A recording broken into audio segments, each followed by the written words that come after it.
Felix jumped to his feet and started to fight them. Run away from here, Felix told Sarah. I can't leave you, Felix. Yes, you can. Go now. Decca, who was the leader of the pack, seized Sarah and held a sword to her throat. Unless you want to see this girl get her head chopped off, I suggest that you drop your weapon, young man, he said. Felix immediately threw a sword on the ground, and as soon as he did, the slave traders tied both Sarah and Felix's hands and put gags over their mouths. We're taking you to Egypt, he told them. Do you think we should cut off this girl's hair? I'm certain it'll be worth a lot of money, one of the girls said. And that necklace, too, she said as she spotted the pearls. She pulled the necklace off Sarah's neck and fastened it around her own neck. Sarah's worst nightmare was coming true. Her hair was going to be cut. In Sarah's mind, her hair was the only thing that made her beautiful. Without her silk hair that flowed past her waist, she would not be attractive. One of the men came towards her with his sword, and in the blink of an eye, her gorgeous hair was gone. Now her hair only came down a little past her shoulders. She felt much lighter, and she knew her hair would grow back. But for now, her beauty was gone, and she would not get it back anytime soon. Tears welled up in her eyes. Decca slapped her face. Quit your crying, he said. Then he turned to Felix, and a cruel smile spread across his face. I think we have something here you'll be interested in. They brought two heads before him, and what he saw made hatred and anger take hold inside of him. They were the heads of his parents. Even though he wanted more than anything right now to slaughter the whole band of slave traders, he could not do anything because his hands were bound and there was a gag over his mouth. All he could do was feel the agonizing pain. He tried to make a move towards Decca, but the rest of the Midianites restrained him. Ah, so they are your parents, are they? Decca spilled the story. I met them when they were wandering around in the streets. I went up and talked to them and asked them why they looked troubled. They told me they were concerned about their son, Felix. They told me about him, which was a big mistake on their part. My friendly smile can be deceiving. I told them I thought I had seen their son, asked them to come with me so I could show them.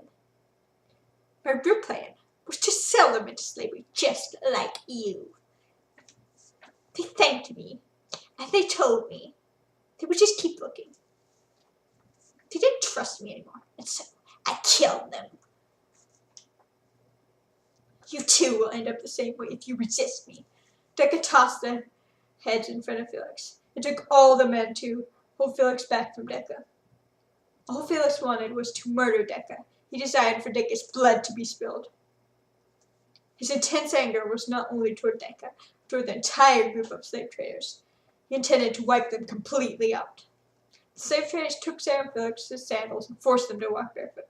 Sarah couldn't believe it because they had finally made it to Israel, and now they were taking a detour to Egypt. Their chance to escape didn't look too promising, because at night, when everyone would lie down to sleep, Sarah and Felix would be tied to everything that was nearby. When they made it to Egypt, they began to look even more doubtful. They finally made it to the slave trade day. Sarah and Felix stood before a crowd of bidders. How much for this strong young man? Decca asked. 50 pieces of gold, one of the bidders said. 100 pieces of gold. 120 pieces for the lad. 150 pieces of gold. Everyone turned to see the man who had made the bid. The man came and inspected Felix. Yes, he'll do, the man said. Are there any more bidders? Decca asked. Going once, going twice. Sold. With a smile on his face, Decca handed Felix over to the Egyptian man. What is your name, young man? The Egyptian asked. Felix, he answered. Well, Felix, are you a hard worker? He asked. Yes, Felix answered. Good, that's what I like to hear, the man said. My name is Aman, and I'm not here to make your life miserable. I am not a hard man. I just need an extra hand around the house. I'm getting kind of old to be working in the fields, and I need someone much younger to do the work for me. If you prove yourself worthy, then maybe I'll think about letting you go. But for now, you work for me. Do you understand? Yes, Felix answered. I could tell you were going to be an honest worker, Aman said as they went into his house. Meanwhile, back at the slave auction, so was the last person standing there. How much for this girl? They asked. What? Are you kidding me? She's ugly as a mouse, one of the bidders said as the others burst into laughter. She's too scrawny, one of them said. She's no use to me, another bidder said. Will someone please bid? Decker said, growing impatient. I guess I can muster up 50 copper coins, one of the bidders said. Sarah was frightened by the man's appearance. He was bald, and half of his face was scarred. Those sharp, piercing eyes and the black teeth he showed were terrifying. 50 copper coins. Is that the best you can do, Decker? Sounded very annoyed by this pitiful offer. Are there any more bidders? He asked, going once, going twice, going 3 times. I'll just hand her over here, the man said. So, Decker said in a happy tone. The man took her by the arm and dragged her all the way to his home. When they got to his house, he threw it on the floor. You're going to work here for the rest of your life. You are to work yourself to the bones. You are not to complain or cry if you're going to work here. You're going to toughen up. And if you try to escape, or if you do a poor job, just imagine the pain you will feel. He said as he cracked his whip. The man grabbed her by the arm again and pulled her to her feet. He took her to a cold, damp, and dark room.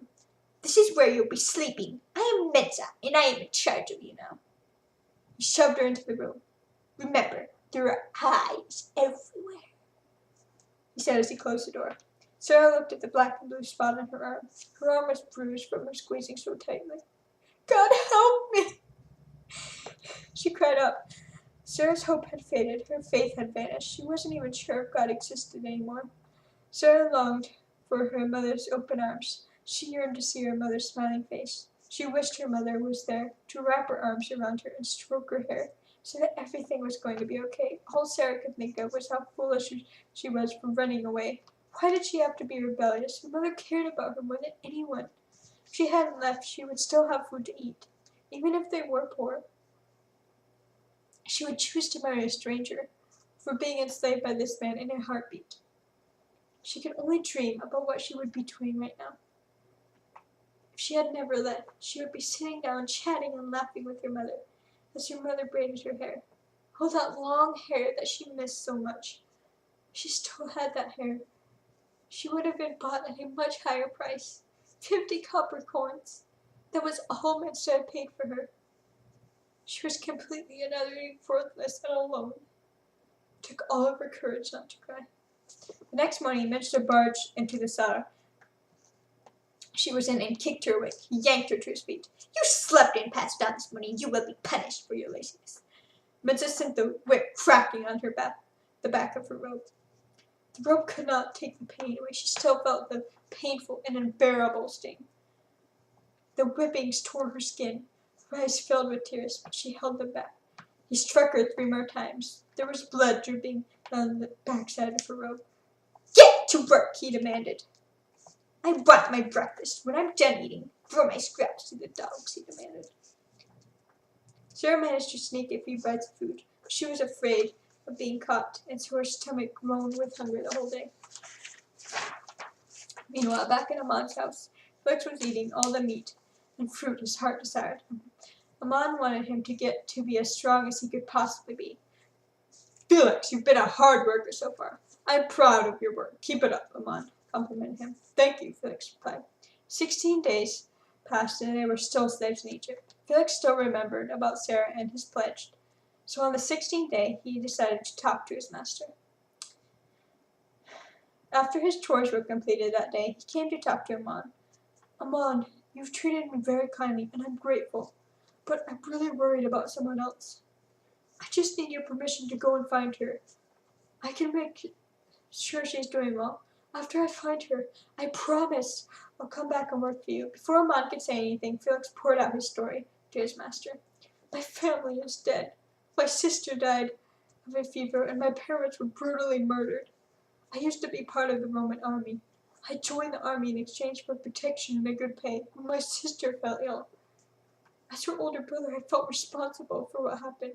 I wasn't a very good person back then.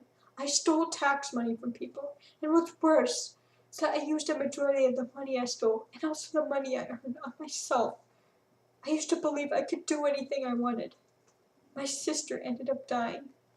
After she died, I found out just how wicked my general really was when he threatened to kill my parents if I didn't use a girl as bait for him to get his dirty hands on another man and kill him. I ran away and I wound up taking a journey with the girl to find the man. We bonded and she became my little sister. We were both captured by the band of slave traders and sold. But I don't know if she's okay. I don't know if she was taken by a generous man like I was. I need to help her if she's in trouble. Amon was moved to compassion by the young man's heart-wrenching story. He took pity on him. What is the girl's name? He asked. Sarah, Felix answered. Well, Felix, your story has proven your worth. You've been honest, loyal, and diligent worker. You have earned your freedom. In fact, I'm going to provide you with everything you need to complete your journey. Felix was so shocked at first, they didn't know what to say. But you've already paid for me, was all he could say to think. Money doesn't mean that much to me. I have enough of it. I'll find some other young man to help me in the fields. Thank you so much. You've already done more than enough, Felix said. Amon handed Felix a bag of bread and fish. I hope you find Sarah, he said. I cannot even express my gratitude, Felix said as his eyes sparkled with happiness. I have to go explain this to my wife now, Amon said to Felix. It took 2 days for Felix to find Sarah. He went from house to house describing what Sarah looked like and asking people if they might know her whereabouts. No one had any information. Finally, by nightfall on the second day, Felix knocked at a door, and when a man opened it, he recognized his face. He had seen him at the auction. Do you remember the slave auction that happened 18 days ago? He asked the man.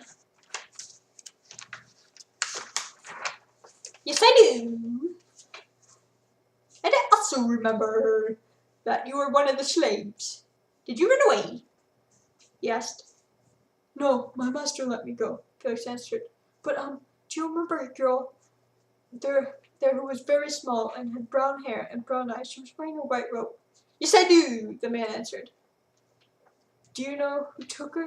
Do you know where she is? Yes, she lives in a house next door, but I would be very careful about you. I've heard him using his wit many times. Felix thanked the man, and then he went to the next house. It was very dark and dreary. He moved through the hallways cautiously. He heard someone coughing, and goosebumps crept up on his skin. He opened the door to where the noise came from and saw Sarah sitting there. Sarah's starvation had caused her to become literally crazy. She was in a very confused state of mind. Sarah saw the blurry figure move toward her, but she couldn't make out who it was. Father, why have you come here? She asked. I'm not your father. I'm your brother, Felix. I thought you hated me, she said. What are you talking about? I could never hate you. It's not even possible. I'm here to rescue you. Rescue me from whom? From your master, of course. Who else would I be talking about? He asked. I don't want to go.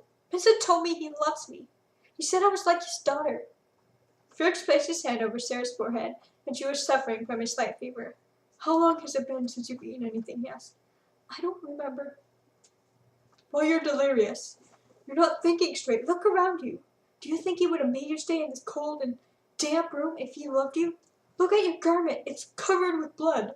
Would he have constantly whipped you if he loved you? Felix wrapped his hand around her bony wrist. Look at you. You're much skinnier than I remember it. Would someone who loved you starve you? Sarah, look at me. I'm the one who really cares about you. I came all this way to find you and to make sure you are okay. And you're not okay.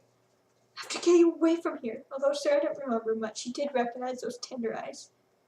All right, I'll go, she said. Felix pulled her to her feet. He put his arm around her. I'm really sorry about this. I'm going to take better care of you. Everything's going to be all right, he said. Gave her a loaf of bread and a fish and said, eat this along the way. Sarah and Felix had not gone very far when Sarah turned white and dropped the food. I don't feel very well, she stammered. You're going to be fine. We have to go. But I don't feel good. She appeared, then she collapsed.